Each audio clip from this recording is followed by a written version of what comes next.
Welcome to your ultimate weekend reset guide.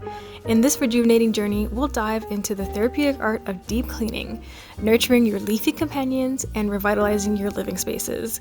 Get ready to embark on a journey of renewal as we embrace the harmony of a clutter-free environment and lush serenity of greenery. Let's immerse ourselves in the calming rhythm of cleaning, organizing, and caring for both our homes and our beloved plants, setting the stage for a fresh start, revitalizing spirit. So first thing I wanted to do was take you through my morning routine. So every single morning I make my bed because that starts your day off with productivity. It's like checking the list off and you've already ticked that off. First thing in the morning, make that bed, check. You got it. After I've made my bed, I kind of checked that off my list. Now I'm moving into my plant morning routine. My collection is literally growing by the minute. Every single week I have to buy a new plant, and I realize that is my toxic trait, I guess you could say. Like every time I'm stressed, I go and buy plants. So I guess it's a healthy habit. But first thing in the morning, I'm going to put my humidifiers on, or my diffusers kind of thing. So if you like these, I have them linked in my Amazon storefront down below, but these are a staple in my routine. Every single morning before I take care of myself, I take care of my plant babies. So I have a lot of tropical plants. If you would like a plant tour, because I would love to talk about these plants, because honestly, I have these in my collection for a reason.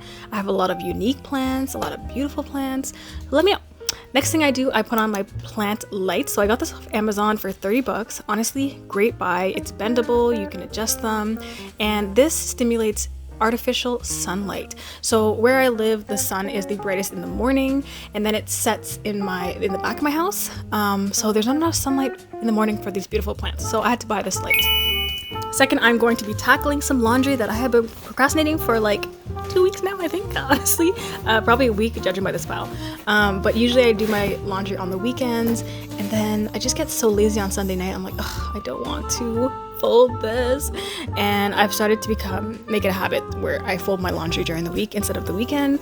But yeah, Monday morning, it's coming up. I gotta go to work, so I'm folding all my laundry so that I have fresh, clean clothes.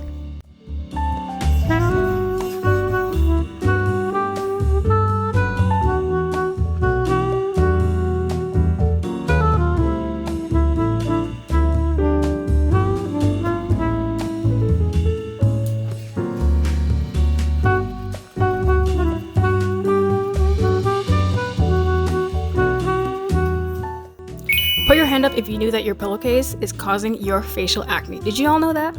I didn't know that. I did a face map thing where you can see where you break out the most, your acne, blah, blah, blah, and what it tells you. So my acne was mainly on my chin and my cheeks, and I was wondering why, like what's going on? So if you have acne on your cheeks, it is from your pillowcase, okay? So you are rubbing dead skin, oil, hair products, all that stuff onto your pillow. So these need to be washed at least once every 2 weeks.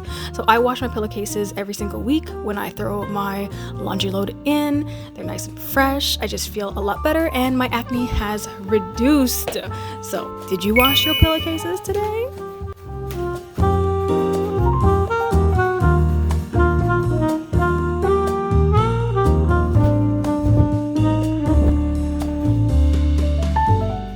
So before I do any of my deep cleaning, I'm going to be putting my laundry in because this takes the longest, and I figured it might as well get done while I'm cleaning. That way I don't have to wait. So I'm putting in the first load. So this is my like faux fleece or like Sharpa type blanket, and it was clumping up, and I realized why. So I had Googled it, and it said that if you wash your blankets in hot water, it's going to do that. So I searched how to revive my blanket, and it said to use fabric softener, take a brush out the clumps, and then wash it in cold water. And then when you put it in the dryer, you're gonna put it on cool, or you're gonna let it air dry.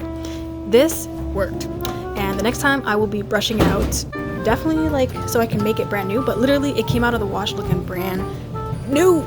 I was like, what is going on with my blanket? But it was me. I'm the problem. So on this nice, beautiful sunny morning, I thought I would do a pest prevention and like clean the leaves of my houseplants. So if you didn't know this, you have to clean the leaves of your houseplants because it can be clogged with dust and debris. And right now we're getting into spring, so I want to prevent pests. So there's a bunch of nasty pests that you can get even for your indoor houseplants. So I'm using neem oil, hydrogen peroxide, which will help aerate the soil. It's also going to kill any fungus and bacteria. And then I am putting a few drops of soap in there just to emulsify, that means mix the oil in the water. And then I am using distilled water. So this is like more of like a pure form of water. It's like the water evaporates, they collect that, and there's no like chemicals and anything like that in it. So this is my lemon lime maranta plant. It's called a prayer plant because it actually moves. So during the day it is droopy like it is now, like kind of like it's depressed. And then in the evening it actually perks up and it looks like it's praying. It's really cool. It does this every single day.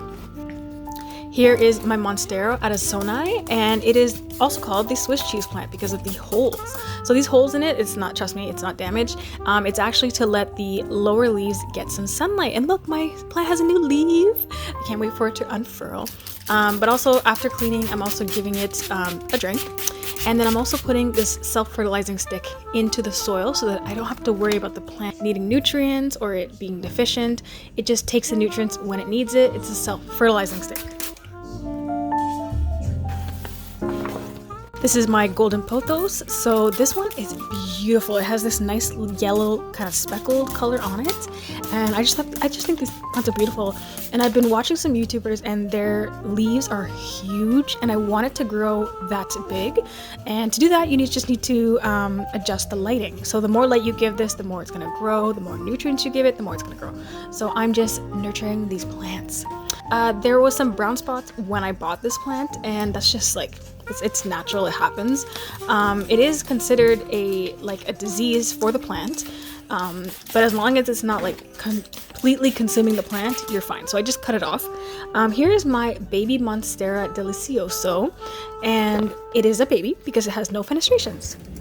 So I keep my recycling at the bottom of my desk so that when I'm working, I can just throw things in there and then take the recycling downstairs to actually get it to be recycled. So I'm just taking this down.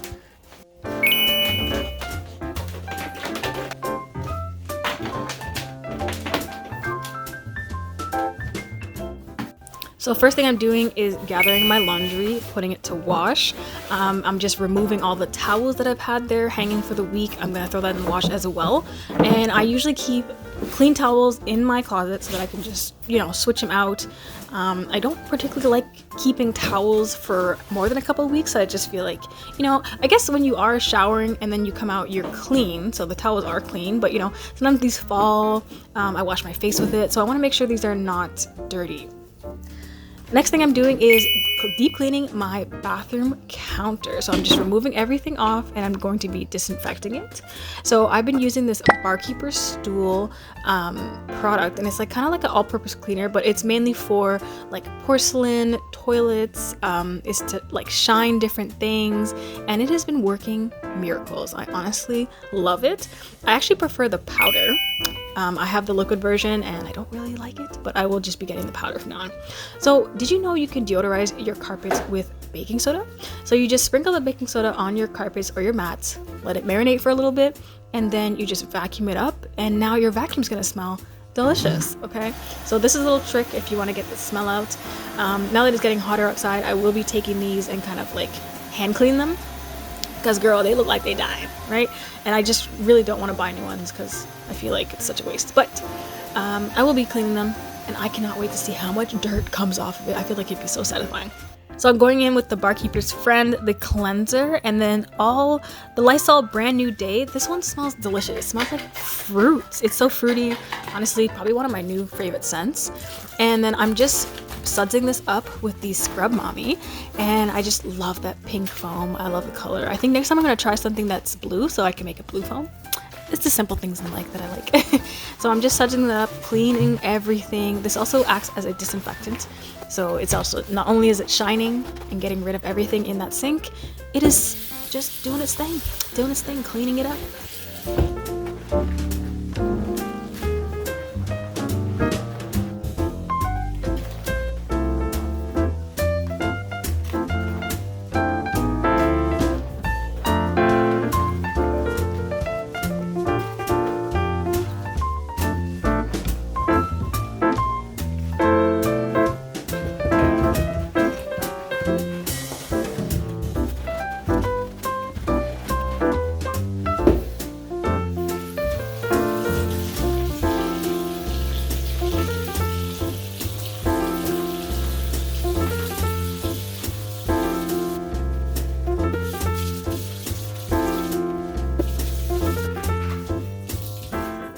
Alright, so now I'm going to give you a DIY drain cleaner. So you're going to use some baking soda and you're going to use some white vinegar. Any vinegar, actually, you know, it's a chemical reaction.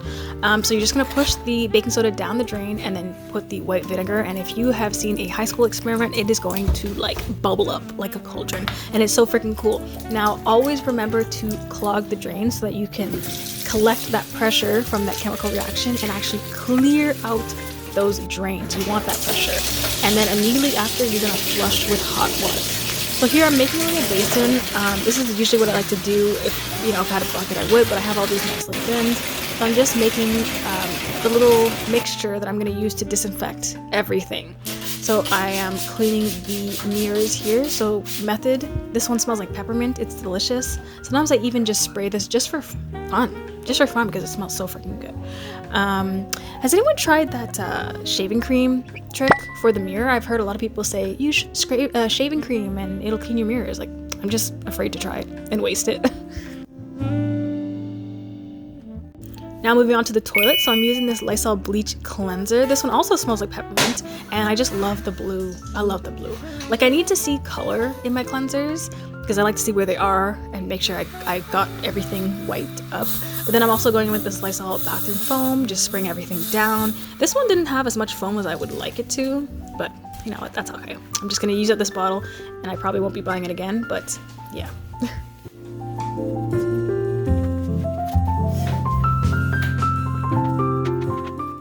So here's something I've been doing is taking my toilet brush and spraying it with this Lysol cleaner to disinfect it so that you don't get smell, you don't get leftover water. So while I'm cleaning the entire toilet, wiping it down, the brush is draining into the toilet and then it's being disinfected at the same time. So this avoids smell, any bacteria. If you didn't know, the smell is caused by bacteria, by mold, by fungus. So killing all that kind of helps.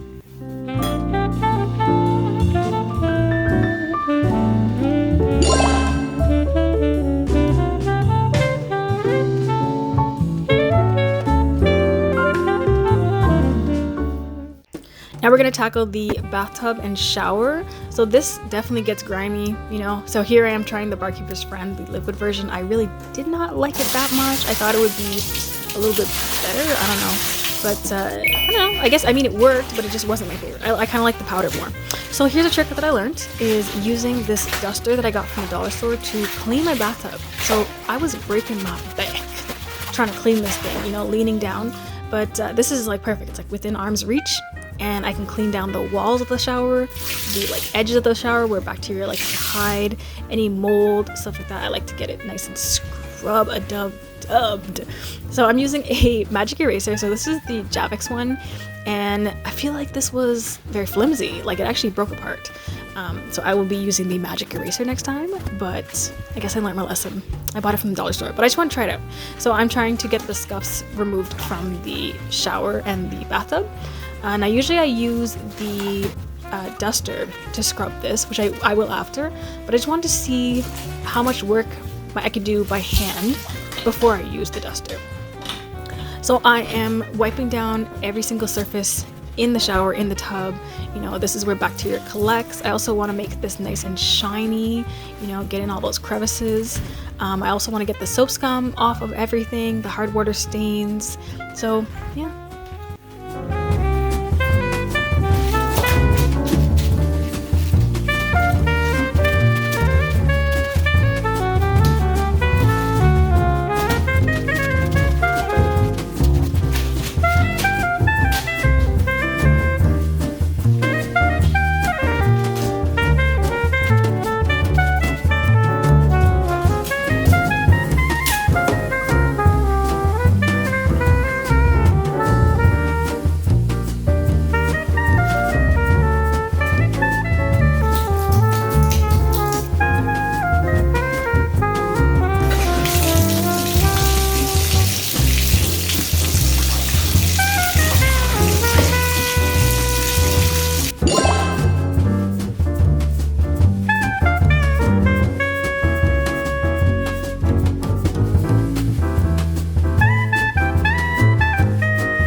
So now I'm going to prepare my mop water. So I'm using this method hardwood floor cleaner, and I thought this was really cool because you actually don't even have to mix this into the mop bucket. You can actually just spray it directly onto the floor and mop it up, but I wanted to make the most out of it, I guess.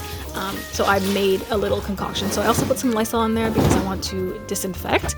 I think the hardwood cleaner is more for like shine, and then I also added a disinfectant agent to it.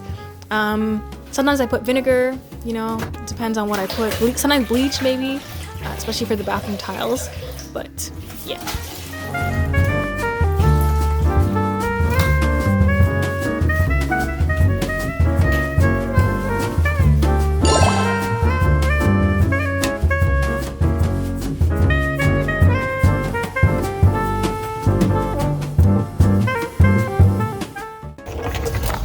So that's the end of my deep cleaning ultimate life reset. Let me know if you like these videos down below, and I hope you subscribed, and I'll see you in the next video. Bye guys.